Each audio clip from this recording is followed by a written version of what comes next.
So I am probably what you would call a non-classical health technology entrepreneur. I didn't go to business school. I struggled after high school choosing between jazz performance and aerospace engineering. Choosing the latter simply because I didn't want to deliver pizzas my whole life. That's just how bad a pianist I was. Despite very well-meaning great parents, I couldn't buy my way into medical field, so I married my way in. My wife is a GP. The talk I'm going to give is called Clinicians and People Too. I guess I didn't really get a whiff of entrepreneurship until I ended up in a place like this. So this is Sagarmatha National Park. It's in Nepal, otherwise known as the home of Mount Everest. So I found myself here in 2007 after about a year of hitchhiking and taking photos and realizing that, maybe, just maybe, I could extract myself and do something different, start my own business, in this particular case, doing travel photography. Fast forward 7 years later, and I stand before you as the CEO of a company called Swift Medical. And in my role as CEO, I still oversee product direction and product vision. And one of the things I do a lot of is hiring. And so I was doing some hiring the other day. I had a candidate in the office, and I had asked them, questions they were saying that they really enjoyed making videos. And I was like, oh, this is gonna be really smart. Why do you like making videos? And then I was like, I got you. And they were just sitting there kind of mulling this over, looking around, and then in this kind of like flash of brilliance, they turned around and looked at me and said, well, why do you play piano? And I said, that's brilliant. You're hired. I had no idea how to answer my own question. I did, but it took me a bit of time, and I stumbled around it. I started thinking about jazz music, about photography, and I think that a really simple thread came through for me, and that was this idea of creativity and creation and building. So as I look at product roles, I see them in companies as this amazing opportunity to take these super complex pieces like marketing and pitch decks and sales and technology and merge them all together into something that people have never seen before. And that's an amazing opportunity. So I guess from those mountains to today, I built a few products, and I thought that maybe for today what I could do is for any aspiring non-classical health technology entrepreneurs in the audience, I might tell you a little bit about what we've learned building products over time in healthcare. So I guess lesson number one is the title of the slide. So is clinicians are people too. So I can say this because I married one.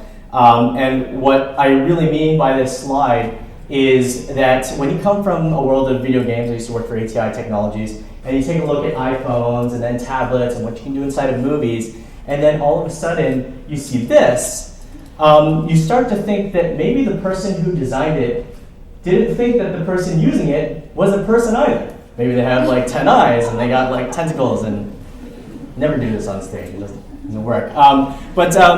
The first learning that we had as in healthcare was that design is really, really important no matter what the context, because your users are people too. And at Swift, we try to obsess as much as we can over very, very seemingly insignificant design elements. How do we eliminate taps? How do we prevent the clinician from having to take off their glove ever? How do we design for one-handed usage so that when you're out in the field with a client, you can take a picture and position this patient at the same time? In some cases, this kind of thinking has been all the difference. And so you may say that this is necessary because of the complexity of healthcare. And to that, what I would say is go play Clash of Clans. And if you've never, I don't know how many people here know what that is. Anyone? No? Yeah. Well, I don't know what that is. If you don't know, so Clash of Clans is one of the top grossing games of all time. It's at the top of the App Store. Essentially, what it does is your job is to build a fortress, raise an army, and then go and destroy other people's fortresses and armies and pillage. It's really complex. So we actually recommend when people come into our company that they download this game and play it.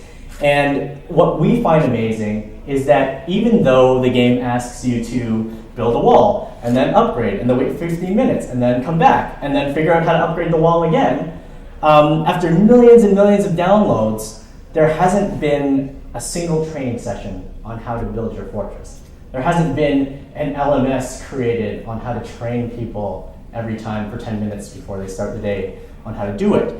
And the takeaway is that through design, even the most complex systems can be made very, very simple. So I recommend you take to applications like this to see what makes them fun, simple, addictive, and useful. Build a faster Trojan horse. This one didn't really work out. I don't know what it means. But what I was trying to get to was this quote by Henry T. Ford, which everyone knows. When asked about the Model T, he said, if I were to ask my users what they would want, they would have said, I want a faster horse. They wouldn't have said, I want a car. And one of the things that we've learned is that Swift, what it does, it basically allows you to measure chronic wounds using your smartphone. Because of the precision that you get to understand healing in a brand new way and perhaps change your management. And so we would demo it with this in mind, and everyone would say, wow, it's a really fast ruler. And then we're like, they don't get it. And so my recommendation from one of our learnings is that as you take your novel products to market, be careful that you don't take for granted that this may be a completely new paradigm shift for someone that's been doing this for 30 years in the best way that they know how. And they probably know better than your app anyway. And so design for that, or with that communication in mind. Two more pieces here. And I know that there were a few clinicians, doctors, nurses in the audience. I don't know. Can one of you tell me, is there a doctor, clinician? Can someone put up their hand? Is no one in here anymore? Okay, I'll spend the next 4 minutes of my talk trying to find you again. Okay, so if I told ye doctor who won't raise your hand or nurse that I was going to change your EMR tomorrow morning when you got to work and you've never used it before, how would you feel? So, okay, whoever laughed is, you get what I'm saying, you'd probably chop my head off. And I guess one of the things that we've learned is that it doesn't matter how much you drink the Kool-Aid of the glory of technical or technology disruption, healthcare doesn't want that. The disruption is almost entirely why clinicians tend to hate technology. I'm not saying that they all do, but we've heard this time and time again. So what I'm saying here is design where possible for some type of graceful evolution. So at Swift, we've gone so far as to do things like hiding features that are advanced and only showing them when we find that that user is probably able to use that. Making your icons familiar instead of edgy, choosing colors that naturally occur inside of that user's environment, and essentially get the technology out of their way so they can get their job done.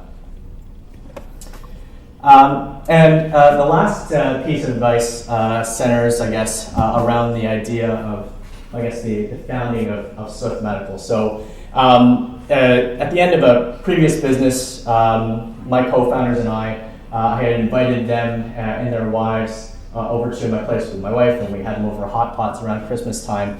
And I sat them down and in probably the hardest pitch of my life said, I'm not going back.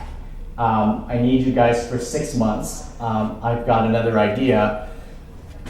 Can you give me 6 months? And what was not lost on me was that as I asked them this, in the room next to us was my then 4-month-old daughter sleeping in a crib.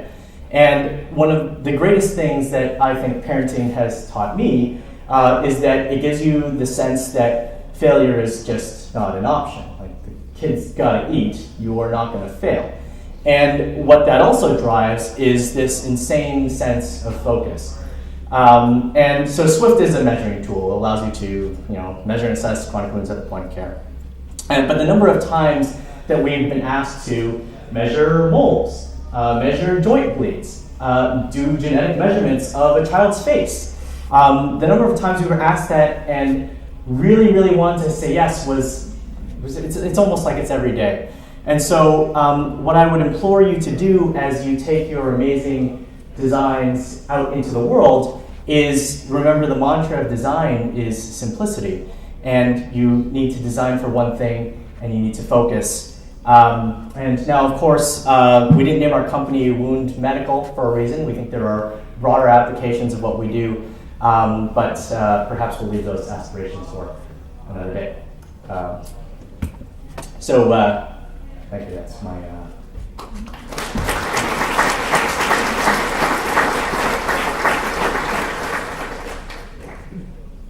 Any questions? Oh, I turned it on. Any questions? So when you're creating a simple framework, are you usually, is it mainly like user experience is what you're looking for when you're hiring? Like a UX designer, UX? What am I looking for? When I'm hiring? It's probably, design is probably oddly the last thing that I'm looking for, even though it's the first thing. Probably I'm looking for integrity and fit more than anything else. And it gets overused, super way overused, but yeah. But what your company is doing is UX, right? Like, is that what it's mostly focusing on? Oh, like as in what does my company do? Yeah. That's a great question. Caught that. No, so Swift Medical, we build a platform for machine vision, machine learning for healthcare. Our first product is a product called Swift Wound XL. It is an application that allows you to measure and assess chronic wounds at the point of care using your smartphone, and aggregates all of this data into a web application where you can help understand healing at much greater detail.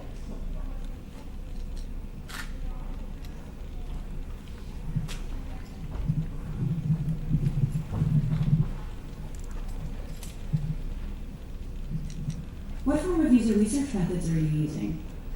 I would say that we are pretty old school. We'll do things like sleep at a facility or hop in a car and ride along. Stand in a room and ask to just be a wallflower and just observe. I don't think that there are we use any outsourced services or anything like that. Maybe that was the question, but yeah. Yeah, kind of just watching, creepily watching on the side over here.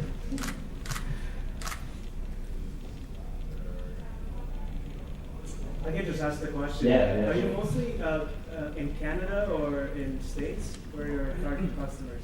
All of North America, I'd say most of the business we use. Where do you see the healthcare industry is more challenging to enter, and why? I think everyone here knows the answer to that. I think it's the United States has been easier, and I think that's because there's a little bit more focus on the bottom line. Not that there isn't here, but I think that they're a little bit more driven by that, and it causes them to jump a little bit faster. So, yeah. Awesome. Thanks, Carlo. Yeah, thanks very much.